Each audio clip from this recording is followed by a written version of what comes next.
Назар аударыңыз, алкоголь денсаулыққа зиян келтіреді.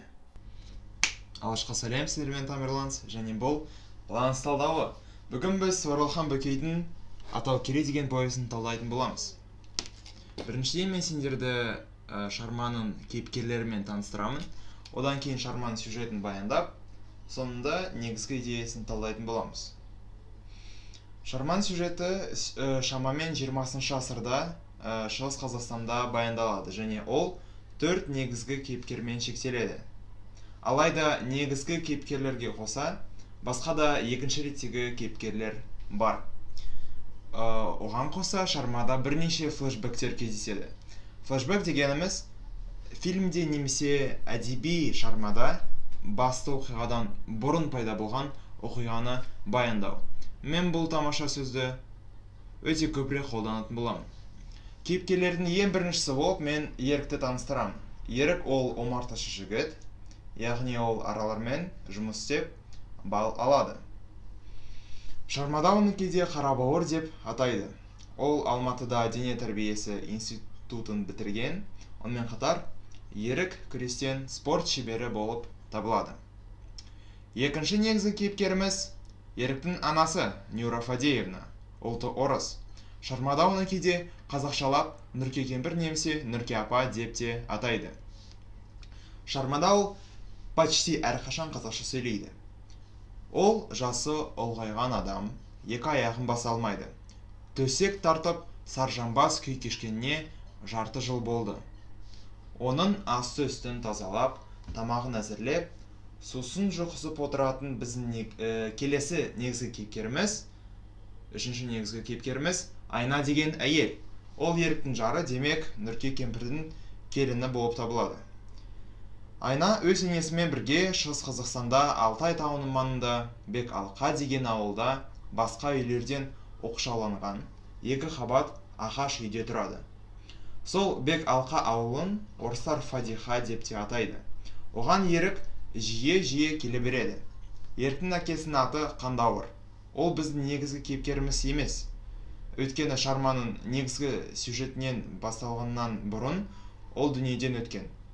Алайда ол повестіміздің флешбектерінде көп кездеседі. Бір флешбекте Қандауырдың өзінің болашақ жұбайы Нұркені алып қашу туралы айтылады. Нұркенің көптеген туыстары оның қазаққа тұрмысқа шығуына қарсы болған екен. Нұркені Қандауыр алып қашқаннан кейін оларға Нұркенің анасы бастан қуғыншылар тобы мылтықтарымен бірге келіп ашулана бастаған. Бірақ Нұрке келіп Қандауырды сүйетінін айтқан. Сонда Нұркен туыстары тынышталып, кері шаба жөнелді. Біздің төртінші, соңғы негізгі кейіпкеріміз Тахан деген жігіт. Фамилиясы Мақажанов, атасы Мақажан ақын. Таханды кейде Қарабура деп те атайды. Ол шығарманың басында маскүнем болған. Ол Ерікпен мектепте 10 жыл бойы бір партада отырған, Алматыда 5 жыл қатар оқыған, аспирантураны бітіріп, жігіттің нағыз сұлтаны, қыздардың сыртаны болған. Онымен қатар Таған өте ақылды адам. Студент болған кезінде ол басқа студенттерге лекция айтқан, және оны көптеген студенттер сүйсіне тыңдаған. Оның жұбайы мен баласы болған. Барлығы жақсы болды. Алайда бейшараның қара күндері оның диссертациялардан басталады. Ол 2 кандидаттық диссертацияларын жазған. Біріншісінің тақырыбы 1930-1940 жылдардың аралығындағы Қазақстандағы әлеуметтік экономикалық жағдай болатын. Бірақ оның бірінші диссертациясын қорғатпады да, оны ЛТП-ға жіберді. ЛТП дегеніміз лечебно-трудовой профилакторий. Сол жаққа алқаштар мен нашақорларды жібереді. Енді оған екінші диссертация жазуға тура келді. Екінші диссертацияның тақырыбы Алтайды мекендеген ұлттардың тарихы болған. Деректерді алу үшін ол тіпті Мәскеу мен Ленинградқа барып, ондағы архивтерге барған. Бірақ соңында оны ұлтшылсың деген айып тағады да, жазғанды өртедеп, оны жұмысынан қуады. Осымен таған өз өмірін ішімдікпен байланыстырғанда барлығы одан түңілген. Соңында тіпті тағанның әйелі олардың баласын алып, одан кеткен. Алкоголь денсаулыққа зиян келтіреді. Олардан басқа шығармада бірнеше екінші кезектегі кейіпкерлер бар. Оған Прохор Александрович Лаптев жатады. Прохор Александрович орманды өрттен қорғаушы вертолетші жігіт. Ерік мемлекетке тапсырар балды осы кісіден беріп жіберетін.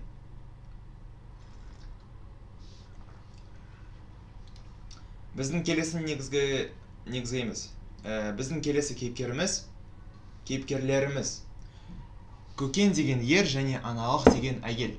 Бұлар біздің тағанымыздың әке шешесі. Олар туралы шығармада тамаша флешбектер бар. Келесі кейіпкеріміз Аңшы шал. Шығармада оның аты берілмеді. Бірақ онда оның 1924 жылы туғанын және оның жасы 58-де екенін айтты. Яғни біздің шығармамыздың басты сюжетінің 1982 жылы өткенін түсіне аламыз. Шал соғыстан жараланып, әтек болып оралыпты. Яғни сол шал тұқым қуалаушылық қасиетінен айырылған. Сондықтан ол қайтып үйленбеген. Енді пайғамбар жасына келгенде Алтайдың Құзар басына көшіп кетті. Және өзімен бірге жетімдер үйінен бір ұл, бір қыз баланы өз атына жаздырып, қоса ала кеткен. Біреуі Қазақстанның батысынан, біреуі шығысынан екен. Ұлды Қозы, ал қызды Баян деп атаған. Олар Еріктің үйінен 7-8 шақырым жердегі тас үңгірде тұр екен. Олардың осылай өмір сүргеніне 3 жыл өтті. Сол шал Ерікті жақсы көрмейді. Біздің келесі кейіпкеріміз Салт атты қыз. Оның да аты шығармада берілмеді. Онымен қоса, шығарманы оқығанда мен оның диалогын таба алмадым. Ол қыз Еріктің ғашығы. Ол Шығыс Қазақстандағы Қатын деген өзенінің ар жағынан аптасына жалғыз рет тек жұма күні ғана көрінеді. Сол қызыл орамалды қызды көру Еріктің жалғыз арманы деуге де болады. Біз кейіпкерлермен таныстық, ал енді әдебиет әлеміне аттанайық. Ерік бек алқаға оралды. Ол үйінің ауласына кіргенде жатқан бір маскүнемді көреді. Маскүнем Ерікті көргенде іздегенім сен едім, аманбысың кластасым деп қуана тұрды. Бұл таған болған еді. Біраз әңгімелескеннен кейін таған Еріктің қолбаласы болуға дайын екенін айтты. Яғни таған Еріктің берген жұмысын орындаса, Ерік оған азық-түлік пен алкоголь беретін болады. Алкоголь денсаулыққа зиян келтіреді. Флешбек. Ерік өте еңбекқор омарташы және ол өзінің жұмысы үшін көптеген істі істей алады. Жақында ол Прохор Александровичпен сөйлескенде бір жаңалықты естіген.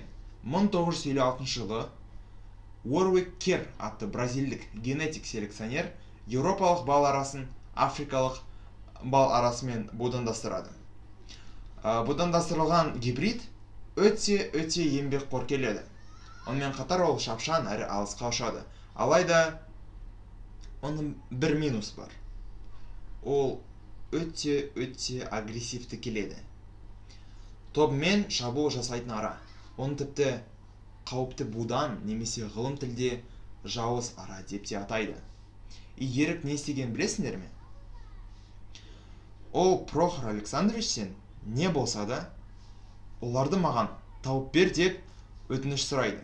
Бір мезеттен кейін Прохор оның өтінішін орындап, оған жауыз араны алып келеді. Енді міне, қазір Еріктің үйінің қасында жауыз араның омартасы тұр. Сол араның оның үйінің қасында тіршілік еткені туралы айна мүлдем білмейді. Ерік сол араның ұясына ешкімді жолатпайтын. Оның балын да өзі ағысып алатын. Шығарманың сюжетіне оралайық. Ерік тағанды тауып алғаннан кейін, ол онымен бірге өзінің жұмысы үшін Захар деген адамның үйіне жолығады. Кейін тағанмен бірге өзінің үйіне қайтады. Жолда Ерік пен таған әлгі аңшы шалды көреді де, Ерік сол шалмен бірге шәлкем шалыс сөйлей бастайды. Шәлкем шалы сөйлеу дегеніміз қарсы сөйлеу, немесе дауласу деген сөзбен мағыналас сөз. Бір сәттен кейін Ерік пен Таған сапарын жалғастырады. Үйінде Ерік Тағанды жұбайы мен анасына таныстырады. Нұрке кемпір Тағанның көке мен аналықтың баласы екенін білгенде, оған өте жылы қарай бастады. Өйткені Тағанның әке-шешесі Нұрке кемпірге жасаған жақсылығын сөзбен де сипаттауға болмайды. Флешбек. Ерік отбасыдағы бірінші бала емес екен. 1932 жылы Қазақ даласында ашаршылық басталған сәтте конфискацияның тізіміне Еріктің әкесі Қандауырды да жазған. Қандауырды алып кетіп, Нұрке 1 жастағы қызымен бірге қалады. Онымен қатар қарашаның қары түскенде Нұркен жалғыз ағаш үйін алып, оларды қуып шығып, екеуі баспанасыз қалады екен. Сонда Тағанның анасы аналық екеуін өз үйіне апарады да, жалғыз дәнді өзі жемей Нұркеге ұсынған екен. Алайда азық-түліктің жетіспеушілігінен Нұркенің қызы қаза табады. Бірінші қызы қаза табады. Жазықсыз айдалған Қандауыр 2 жылдан кейін оралып, Нұрке екінші құрсақ көтерді, яғни екінші баласын дүниеге әкелді. Ол да қыз болды.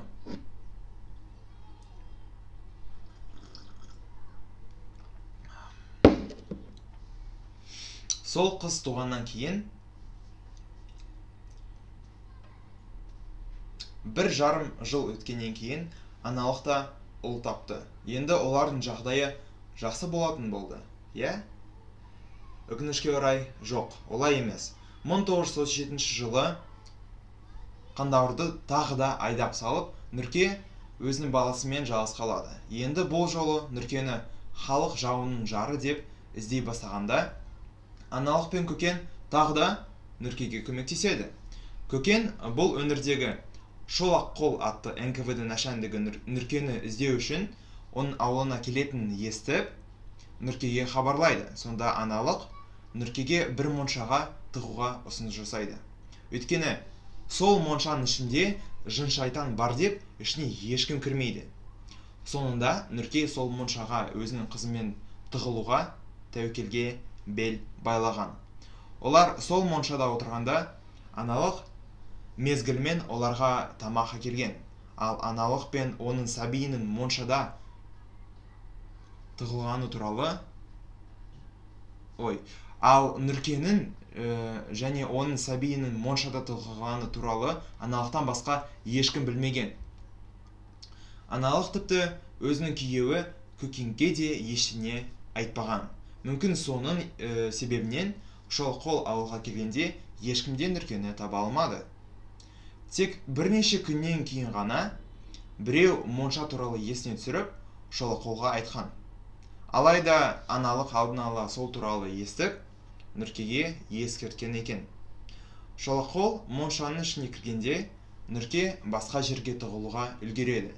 Соңында Шолаққол Нұркені таба алмады. Бір мезеттен кейін, яғни 1938 жылдың жазында Шолаққолдың өзі айдалып, сол айдалған жерде қайтыс болған екен.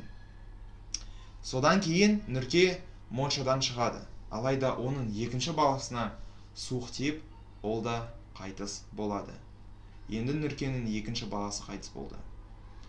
Бірақ бақытымызға орай, соғыс басталғанына 2 жыл толғанда, ойда жоқта ауылға Қандауыр оралады. Енді барлығы жақсы болады, солай ғой? Өкінішке орай тағы да жоқ. Қандауыр тек қана 1 аптаға жуық ауылға оралды, өйткені оны соғысқа алған. Ол соғыстан оралмады. Сталинград түбінде ерлікпен қаза табады. Ал Көкен бір аяғысыз оралады да 50-ші жылдарға дейін өмір сүріп қайтыс болады. Ал аналықтың өмірі 60-ші жылдарға дейін созылады. Міне Нұркеге көмектескен ата-аналарынан өте ерте жетім қалған Таған Еріктің қол астында жүр. Шығарманың сюжетіне оралайық. Таған Ерік берген жұмысты орындағаннан кейін Ерік Тағанға сыра берген. Алкоголь денсаулыққа зиян келтіреді. Соны көрген Нұрке апа Тағанды шақырып, егер ол бұл үйде тұрғысы келсе, онда Таған Нұрке апа берген шарттарды орындалуы тиіс деп айтқан. Бірінші шарты, таған әр күні кешке моншаға түсіп, жатар алдында сыраны ішпеу тиіс. Өйткені алкоголь денсаулыққа зиян келтіреді. Екінші шарты, таған әр күні таңертең айна қайнаған суға бұқтырып, дайындап берген шөпті ішуі тиіс. Сол сусынды ішкеннен кейін ол өзенге барып шомылуы тиіс. Шығармада Нұркенің тағанға бұл шарттарын беруінің себебі айтылмады. Бірақ менің ойымша, егер таған сол шарттарды орындаса, оның алкогольге деген тәуелділігі азаятын болады. Тағы да Нұрке кемпір айнаға тағанға қамқор болуға өтініш айтты. Таған Нұрке кемпір айтқан ақылға құлақ салып, барлығы солай болған. Алайда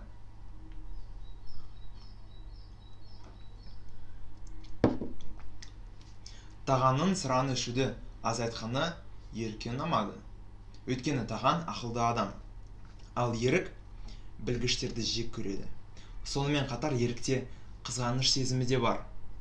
Ол тағанның адам болғандығын емес, оның әрқашан маскүнем болғандығын қалайды екен.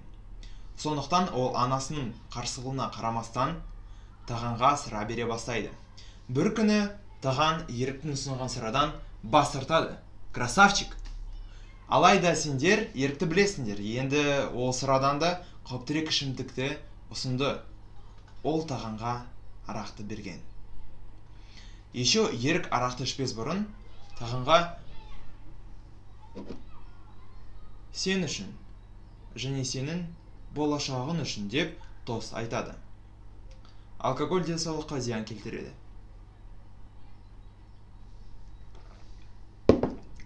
Олар арақты ішкенде ерік Прохор Александровичтің бір тапсырмасын орындай алмай жүргенін айтады. Ол тапсырма аюдың қонжығының терісін алу. Міне енді ерік бал мәселесін ғана емес, аюдың терісінің мәселесін ойластырып тұр екен.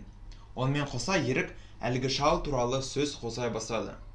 Ол тағанға шалдың жетім үйінен бір ұл, бір қыз алғанын және еріктің үйінің маңында тұратынын айтқан. Таған оны бірінші рет көргенде оған жөнді көз салмады. Енді таған еріктің сол шал туралы айтқанын естігеннен кейін оған баруға бел байлайды. Алайда сол күні таған алкогольдің кесірінен буынып қалады да қайтыс бола жаздады. Оған айна көмектесіп, оны ажалдың аузынан шығарып жіберді. Алкоголь денсаулыққа зиян келтіреді. Таған есін жиғаннан кейін енді айна тағанға шарт қойды. Бұл жай ғана шарт емес. Ол тағаннан енді ішпеймін деп ант беруді сұрайды. Таған уәдесін береді де сөзінде тұра бастайды. Енді ол әлгі шалға баруға шешім қабылдайды. Ол шалдың үңгіріне жеткенде шал тағанды бірінші көріп жөн сұрайды. Олар танысқаннан кейін таған өзінің сұрақтарын қоя бастады. Ол еріктен шалдың екі баланы өзімен бірге алып қоғамнан бөліп орманда тұрғанын естігенде шалдың бұл қылығы таған үшін обал ма екен деп ойлаған. Енді соны шалдан сұрағанда шал осыған адам ортасында жүріп күнәға батқанша одан да ағаш орманның ортасында таза өскеніне не жетсін. Мен қазақтың атым апатынан да, бүлінген ауадан да, ішімдік пен ағайын алауыздығынан айрылған таза ұрпақты тәрбиелеймін деп жауап береді. Маған шалдың жауабы өте ұнаған. Сол жауапта философиялық идея бар. Сендер қалай ойлайсыңдар? Шалдың істеген қылығы жақсы ма, әлде обал ма? Өз ойларыңды міне бұл сауалнамада қалдыра аласыңдар. Ал шалдың жауабын естіген таған енді қозы мен баян туралы сұрақ қойды. Таған сіз оларды үйлендіресіз бе деп сұрады. Шал оның осындай ойы жоқ емес деп жауап берді. Сонда бір отбасыда өскен қыз бен баланы татуластыру обал ма екен деп сұрайды таған. Сонда шал оны өздері шешер деп жауап берді. Енді таған шалдың не себепті біреуін батыстан, біреуін шығыстан алғанын сұрағанда, шал олар үйленсе қандары араласын, ал бірге жұмыс істесе күшті ұйым болсын деген ниеті бар екенін айтты. Соны сұрағаннан кейін сөз Алтайдың әйгілі Мақажан ақыны туралы қозғай басталды. Сонда таған Мақажан ақын оның әкесінің әкесі екенін айтты. Яғни Мақажан ақын Қандаурдың әкесі екен. Ол өзінің ұлы атасының бірде-бір өлең білмейтін ұялы айтты. Өйткені ол кішкентай жасынан әкесінен жетім қалып, білім қуып Алматыға көшкенін, есі бүтін болғанда ауылға бармағанын, кейін маскүнем болып, оны ерікті іздегенін айтқан. Енді таған шалдың ерікпен дүрдарас болып жүргенінің себебін сұрады. Шал еріктің көрші омартаның бір рой арасын ұрлап кеткенін айтқан. Әңгімен соңында аңшы шал тағанға бір ұсыныс айтты. Шал тұрған үңгірдің қасында осы заман патшасына арнап салынған бос ағаш үй тұр. Оның иесі жоқ. Шал тағанға әйел алып, сол үйде тұрып, онымен бірге көрші болуға ұсынды. Таған мен ойланам деп жауап берді.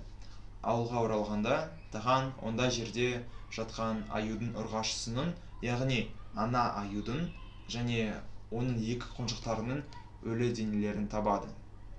Ерік тағанды көргенде тағаннан оның қайдан келгенін сұрайды. Таған шалдан келдім деп жауап бергеннен кейін ерік тағанның шалға барғанын ұнамай тұрған көрсетеді, оған шалдың оның ата жауы екенін, ал тағанның шалға барғаны су ішкен құдыққа түкіргені екенін айтады. Ерік тағанға қар жаумай тұрып, оған өз елін табуға, яғни оның үйінен кетуіне бұйрық береді. Нұрке кемпір тағанға оның бұл үйден кетуі жақсы шешім екенін айтады. Егер ол кетсе, Нұрке кемпір тағанға бата беруіне дайын екенін білдіреді. Тек қана оның тағы 2-3 күн бұл жерде қалуға сұрайды.